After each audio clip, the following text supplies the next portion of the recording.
आपल्या शहरातील प्रत्येक घडामोडी, लेटेस्ट अपडेट पाहण्यासाठी आपल्या पब्लिक मीडिया चॅनलला लाईक, शेअर, सबस्क्राईब आणि फॉलो करायला विसरू नका। पावसामुळे महालक्ष्मी एक्सप्रेसला गळती लागल्याची दृश्य पाहायला मिळाली। CSMTहून कोल्हापूरला जाणारी ही एक्सप्रेस होती। या एक्सप्रेसच्या S9 या कोचमध्ये सगळ्या ठिकाणी पावसामुळे मोठ्या प्रमाणात पाणी टपकत होतं आणि त्यामुळे प्रवाशांना आपली सीट सोडून पाऊस थांबेपर्यंत ताटकळत उभं राहण्याची वेळ आली। ही लोकल छत्रपती शिवाजी महाराज टर्मिनलहून सुटल्यानंतर कल्याण रेल्वे स्थानकात आली। कल्याण स्थानकातून ती रात्री 10:30 वाजताच्या सुमारास कर्जत लोणावळा स्थानकादरम्यान पोहोचली। त्यावेळेस जोरदार पाऊस सुरू झाला आणि कोचच्या छतातून मोठ्या प्रमाणात पावसाचं पाणी गळू लागलं। हे पाणी प्रवाशांच्या बसण्याच्या आणि झोपण्याच्या सीटवर पडत असल्यानं प्रवाशांची मोठी गैरसोय झाली।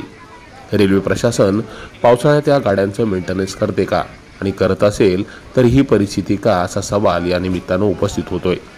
एका जागरूक नागरिकानं याच एक्सप्रेसमधून प्रवास करत असताना रेल्वे प्रशासनाच्या भोंगळ कारभाराचं चित्रण आपल्या मोबाईलमध्ये कैद केलंय। Public media bureau report.